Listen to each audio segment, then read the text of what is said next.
तो सतयुग अर्थात सत्यता और दिव्यता का स्थापन करना। सतयुग को कैसे स्थापन करेंगे बाबा? ना सत्यता और दिव्यता और उसके साथ पवित्रता के साथ बाबा स्थापन करने के लिए आए हैं। सत्यता का फाउंडेशन क्या है? ना पवित्रता। जहाँ पवित्रता है यहाँ सत्यता और दिव्यता है। ऐसे नहीं, मैं कभी झूठ नहीं बोलती हूँ, लेकिन पवित्रता जीवन में नहीं है तो सत्यता और दिव्यता नहीं। आप बोलते हैं ना मैं कभी जीवन में झूठ नहीं बोलती हूँ, लेकिन आपका जीवन में पवित्रता नहीं है, दिव्यता नहीं है, तो उसको सत्यता भी कहा नहीं सकेगा। तो सत्य मानना, सत्य बात को जानना, मानना, उसी प्रमाण चलना। सत्य मानना क्या हुआ? सत्य बात को जानना, मानना, उसी प्रमाण चलना। और सत्य मानना क्या है? मैं आत्मा हूँ। सत्य बात को पहचानना, सत्य सृष्टि चक्र को जानना। जब सत्यता को पहचान लेते हैं तब क्या होगा? ना पवित्रता और दिव्यता आ जाएगा। तो कौन सा सत्यता? मैं आत्मा हूँ, सत्य पिता परमात्मा का संतान हूँ। सत्य सृष्टि चक्र को जानना और सत्य को पहचानना, जब इतना सब हमारे अंदर में आ जाएगा तब पवित्रता और दिव्यता भी आ जाएगा। पहले हम अपने को देह समझते थे और देहधारी देवताओं को भी हम लोग क्या करते हैं ना भगवान करके मानते थे। तो सृष्टि का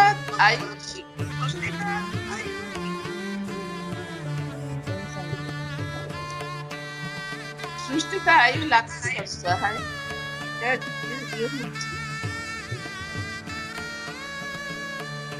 कहते हैं ना सृष्टि का आयु लाखों वर्ष है। कलियुग अभी बच्चा है और 40,000 वर्ष बाकी है। कितना झूठ में दुनिया चलते थे, हम लोग भी वही दुनिया में थे। झूठ तो झूठ का एक, सत्य का एक व्यक्ति भी यहाँ नहीं था। तो अभी सत्य बाबा आकर हमको क्या करता है? सत्य बात बताते हैं और सत्य मार्ग भी हम लोग को दिखाते हैं। हमको बाबा सत्य परिचय देकर सतयुग का मालिक भी बनाते हैं। सृष्टि चक्र का सत्य ज्ञान दिया है, इसमें हमारा कितना श्रेष्ठ पाठ है। इतनी छोटी सी आत्मा में 84 जन्म का पाठ भरा हुआ है। सतयुग आदि से अंत तक कितना पाठ बजाया है। सत्य ज्ञान सत्य पिता हम लोग को आकर दिए हैं, जिसी से हमारा दिव्य चक्षु या सत्य ज्ञान या डिवाइन नॉलेज भी हम लोग को मिल जाता है। डिवाइन आइज भी हमको मिलता है, ज्ञान का हमको मिल जाता है। ये है आत्मा ज्ञान, आत्मा का स्वरूप, उसी का घर, उसी का पिता का सत्य परिचय भी हम लोग को दिया है। इसी सत्य ज्ञान से क्या होता है? हमारे अंदर पवित्रता और दिव्यता आ गया, हम पुण्य आत्मा बन जाते हैं। अभी सत्य ज्ञान हम लोग को पा लिया संगम पर। हमारा पाठ सबसे क्या है? श्रेष्ठ पाठ है। सतयुग में भी हमारा पाठ श्रेष्ठ है, क्योंकि हमारा शरीर और उस आत्मा दोनों यहाँ पवित्र रहते हैं। सारा कल्प में जैसे दुनिया में कोई ऐसी पवित्र नहीं हुई है। चाहे कितने भी पुण्य आत्मा हो, महान आत्माएं, हमारे में अपनी नेचुरल पवित्रता महान आत्माओं को नहीं है। पवित्रता में उन लोग को मेहनत लगता है, नेचुरल नहीं लगता है। हमको अभी कैसे लगता है ना? नेचुरल लगता है, नेचुरल पवित्रता। जैसे हम पवित्र थे, अभी हमको पवित्र बनना कोई मुश्किल नहीं लगता है।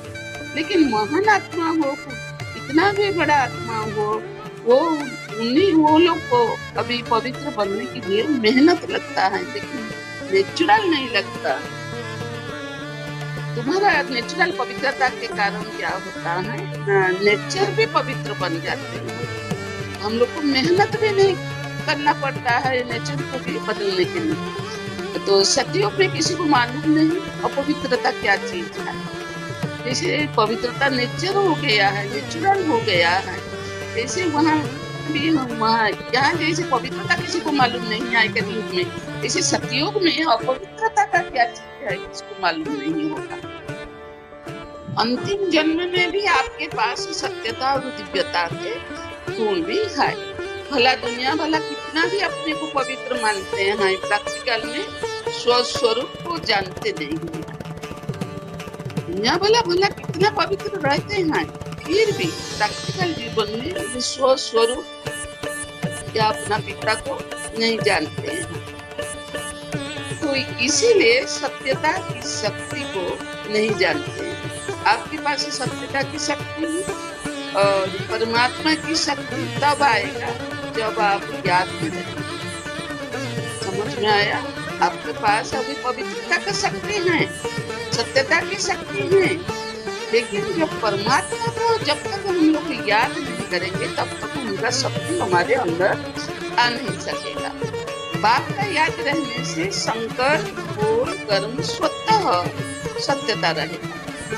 अभी अभी बाप को भूल जाने से संकल्प कर्म बोल में सत्यता नहीं रहेगी। अभी हम बाप को याद किया तो संकल्प कर्म बोल में पवित्रता आया, लेकिन अभी अभी बाबा को भूल गया तो हमारा कर्म बोल और संकल्प में भी सत्यता नहीं रहेगा, पवित्रता नहीं रहेगा। बाबा याद नहीं माना, व्यर्थ संकल्प बोल कर्म भी व्यर्थ हो जाएगा। हमारा बाबा याद नहीं रहने से संकल्प कर्म और बोल सब भी व्यर्थ हो जाएगा। बात का याद नहीं रहने से आप बोलेंगे सत्य बोलो, झूठ नहीं, उसी को सत्य नहीं कहा जाएगा। और सत्यता की परख जब कर्म बोल संकल्प संबंध में दिव्यता अनुभव हो।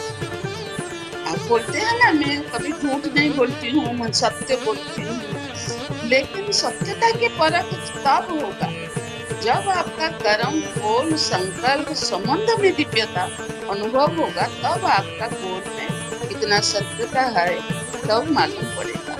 बोल सच है लेकिन बोल में दिव्यता नहीं है, उसी को सत्य कहा नहीं जाएगा। ये सदा क्या होगा ना, बोलेगा मैं सच कहती हूँ, मैं सदा सच कहती हूँ, ये बोलेगा आपको ठीक करेगा।